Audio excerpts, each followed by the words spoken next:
डर एक एहसास में आपका स्वागत है। इस चैनल पर आपको देखने को मिलती हैं डरावनी और सच्ची भूतिया घटनाएं हर रोज। तो अगर आपको ऐसी ही वीडियोस देखना पसंद है तो हमारे इस चैनल को सब्सक्राइब जरूर कर लें। तो अब बढ़ते हैं हमारी आज की कहानी की ओर। मेरा नाम शाहनवाज है और मैं इस नए शहर में आया था। मुझे इस शहर के बारे में ज़्यादा जानकारी नहीं थी, लेकिन मैंने इस शहर में नया घर खरीदा था। पहले मैं गांव में रहा करता था और काम करने के लिए शहर आता था, लेकिन अब मेरी नौकरी बहुत ही अच्छी हो चुकी थी और मेरे पास काफ़ी पैसे आ गए थे। इसलिए अब मैं शहर में घर खरीदने वाला हो चुका था। इसीलिए पैसे जोड़कर मैंने ये घर खरीदा था। इस घर में मैं और मेरी बीवी इकट्ठे आए थे। ये पहला दिन था हमारा इस घर में। ये घर काफ़ी अच्छा बना हुआ था और इसकी बनावट बहुत ही अच्छी थी, लेकिन हमें एक ही चीज़ अच्छी नहीं लगती थी, वो थी इसके कमरों के अंदर लगे वॉलपेपर। ये बहुत ही अजीब से ब्राउन कलर के वॉलपेपर्स थे जो हमें अच्छे नहीं लगते। इनका टेक्सचर हमें अच्छा लगता ही नहीं था, तो हमने सोचा था इसे हम रिमूव करेंगे और उसके बाद अच्छे से वॉलपेपर लगाएंगे। पहले दिन तो हमने सिर्फ अपना सामान ही यहाँ पर शिफ्ट करवाया। हमने पहले दिन सारा सामान अपनी जगह पर रखने की कोशिश की, लेकिन दिन काफ़ी हो चुका था।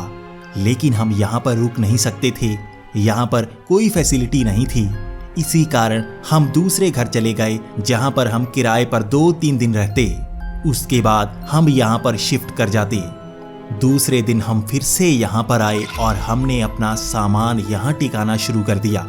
मेरी बीवी यही कह रही थी कि हमें यहाँ पर वॉलपेपर खुद ही उखाड़ने चाहिए, ताकि इसमें हमें दूसरे बंदे की लेबर कम देनी पड़ेगी। अगर हमने किसी पेंट करने वाले को बुलाया तो वो इसे उखाड़ने के अलग से पैसे लेगा। तो हमने यही प्लान बनाया था कि हम अपना सामान टिकाकर शाम को ये वॉलपेपर को उतारेंगे। हमने सारा दिन सामान टिकाने में लगाया और अब शाम हो चुकी थी। अब हम दोनों लग गए उन दीवारों के उस वॉलपेपर को उखाड़ने के लिए। हमने उस वॉलपेपर को उखाड़ना शुरू किया तो वो काफी मुश्किल था। वो तो जैसे किसी गाढ़े लेप से चिपकाया गया था। वो लेप काफी ज्यादा थिक रहा होगा। मुझे पहले लगा इसे फेविकॉल से चिपकाया गया होगा, लेकिन ये मेरा भ्रम था। ये काफी तगड़े तरीके से चिपका हुआ था और जब हमने इसे उखाड़ना चाहा तो इसमें अजीब सी स्मेल आ रही थी। मैं भी सोच रहा था कि ये कैसी स्मेल है, लेकिन मुझे ये पता नहीं लग पा रहा था कि ये कौन सा केमिकल है। मेरी बीवी यही कह रही थी कि ये कैसा केमिकल है, इससे जैसे मरे जानवरों की स्मेल आ रही है। मैं भी यही सोच रहा था कि ये कैसा केमिकल है, लेकिन हम उसे धीरे धीरे उखाड़ने की कोशिश कर रहे थे ताकि दीवारें ज़्यादा खराब नहीं होती। लेकिन वो वॉलपेपर चिपके ही बड़े ही जोर से हुए थे। हमें उसे उखाड़ना बहुत ही मुश्किल हो रहा था और ये वॉलपेपर भी बड़े ही अजीब थे। आपको भी पता ही होगा, ऐसे वॉलपेपर को उखाड़ना काफ़ी अच्छा लगता है। अगर हम किसी लंबे वॉलपेपर को उखाड़ें तो वो ज़्यादा अच्छा लगता है, बजाय इसके कि हम छोटे छोटे वॉलपेपर को उधेड़ें। बीच बीच में कोई लंबा वॉलपेपर मिलता जो बड़ा उधड़ता तो काफ़ी अच्छा सा फील होता, लेकिन ज़्यादातर तो वो वॉलपेपर फट ही रहा था। हम बहुत ज़्यादा कोशिश करते, लेकिन वो बड़ी ही जल्दी फट जाता। लेकिन उससे ज़्यादा अजीब था वहाँ पर क्या लिखा हुआ था। हमने ध्यान देना शुरू किया तो उस कमरे की चारों दीवारों पर कुछ ना कुछ लिखा हुआ था। थोड़ी दूरी पर कुछ ना कुछ लिखा गया था। मैंने सोचा अब यही पढ़कर देखते हैं कि इस पर लिखा क्या गया है। आखिर इससे पता चलेगा कि यहाँ पर रहने वाला क्या सोचता था और उसने इसे क्यों लगाया। मैंने जैसे ही वहाँ पर पढ़ना शुरू किया तो मैंने देखा वहाँ पर कुछ नाम, कुछ एड्रेस और डेट्स लिखी हुई हैं। मैंने धीरे धीरे अलग अलग दीवार को देखना शुरू किया तो मुझे यही मिला। हर बार अलग नाम, अलग एड्रेस और तारीख। मैं ये समझने की कोशिश कर रहा था कि आखिर ये क्या है, लेकिन उस दिन भी काफ़ी रात हो गई थी और मैंने सोचा अब घर जाना चाहिए। हम वैसे भी काफ़ी थक चुके थे। अगले दिन सुबह ही हम यही काम करने वाले थे, लेकिन मैंने पहले ये समझने की कोशिश की कि यहाँ पर लिखा क्या गया है। मैं काफी देर तक सोच रहा था, लेकिन वो नाम बड़े ही अजीब थे। मैंने ये सोचा कि गूगल पर सर्च कर कर देखते हैं आखिर वो नाम असली हैं या बनावटी। तो मैंने अपना फोन निकाला और एक कॉर्नर का पहला नाम निकाला और उसे सर्च करने लगा। मैंने ध्यान दिया, वही नाम, वही एड्रेस, बिल्कुल वही गूगल पर था। लेकिन सबसे अजीब बात कि ये किसी मिसिंग पर्सन की डिटेल थी। पहले तो मैंने सोचा कि ये कोइंसिडेंस हो सकता है, लेकिन जब मैंने दूसरी बार सर्च मारी तो मुझे वही नतीजा मिला। ये दूसरा आदमी भी एक मिसिंग पर्सन था। ऐसे ही मैंने 2-3 नाम और निकाले और मुझे वो भी मिसिंग पर्सन ही मिले। अब मैं थोड़ा सा डरने लगा था। मुझे नहीं पता था कि ये कोइंसिडेंस है या कुछ अजीब बात। पहले तो मेरे दिमाग में आया कि ये कोई किताबी कीड़ा हो सकता है और ऐसे ही अखबारों से नाम निकालकर दीवारों पर लिखता होगा, या उसका बच्चा ही कुछ जासूस बनने की कोशिश करता होगा, वो यहाँ पर इन नामों को लिखता होगा। लेकिन मैंने ध्यान दिया तो वो राइटिंग किसी बड़े की थी।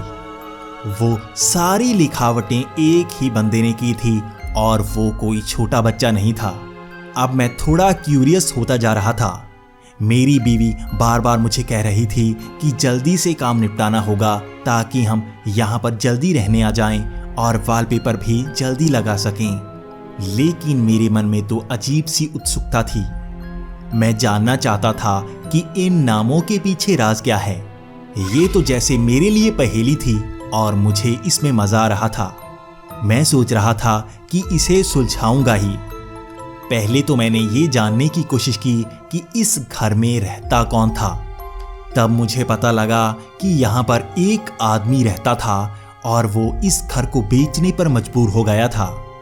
उसके पास घर की किस्त देने के पैसे नहीं थे, तो बैंक ने इस घर को नीलाम कर दिया था।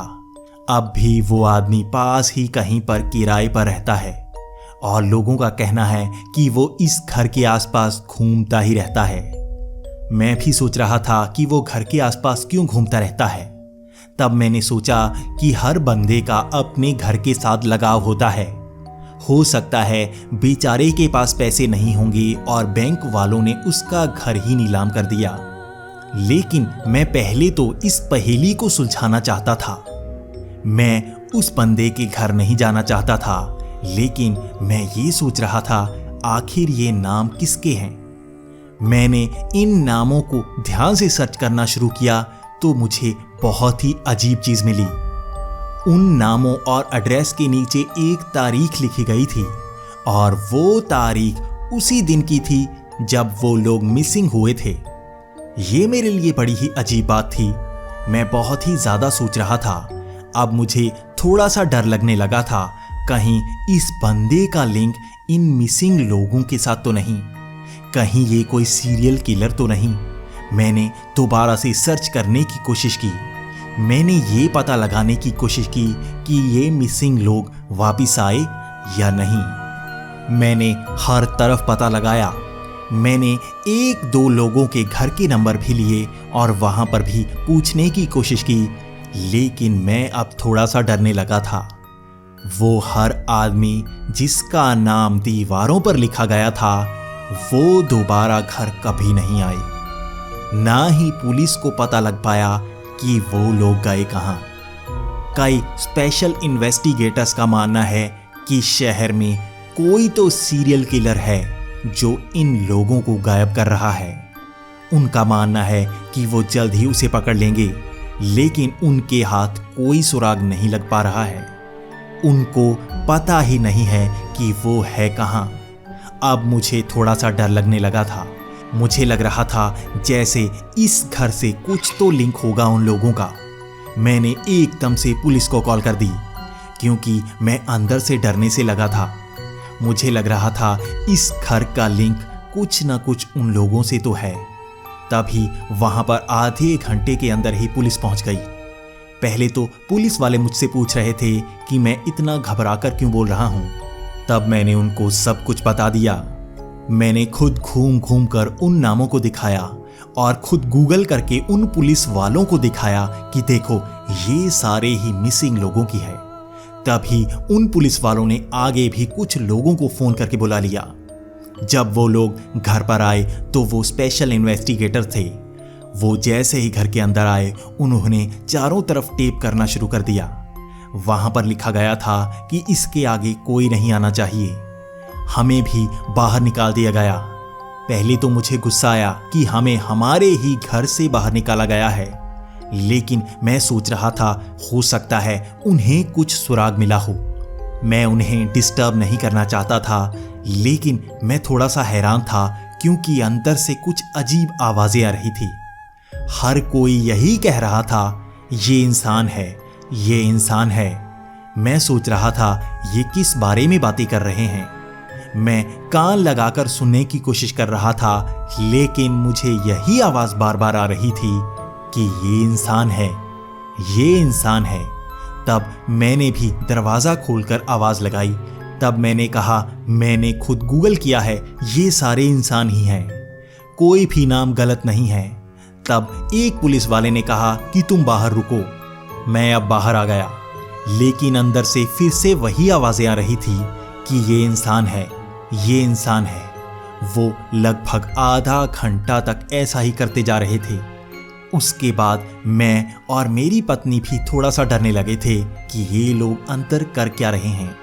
हमने उनको सब कुछ बता दिया है कि ये लोग असली हैं, फिर भी वो ये क्यों कह रहे हैं कि ये इंसान है। हम अब इंतजार कर रहे थे कि कब वो बाहर आएं और हम उनसे बातचीत करें। तब थोड़ी देर बाद वो इन्वेस्टिगेटर्स बाहर आए और आगे को चल पड़े। तभी जिस पुलिस वाले को मैंने फोन किया था वो मेरे पास आया। वो काफी परेशान लग रहा था और उसके चेहरे पर बहुत ही पसीना आ चुका था। मैं भी हैरान था कि ये क्या है। मैं उससे जानना चाहता था आखिर सच्चाई क्या है, वो अंदर क्या कर रहे थे और उन्हें पता क्या लगा है। तब उस पुलिस वाले ने हमें जो भी बताया, हमारे पैरों तले जमीन खिसक गई। उस पुलिस वाले ने कहा कि हम अंदर यही कह रहे थे कि ये इंसान है, ये इंसान है। हर तरफ जो भी नाम लिखा है वो सब सच में मिसिंग पर्सन हैं, और जो डेट नीचे लिखी गई है वो उन लोगों की गायब होने की तारीख ही है। और तुम जिस वॉलपेपर को खींचकर उतार रहे थे वो कोई वॉलपेपर नहीं बल्कि इंसानी चमड़ी थी।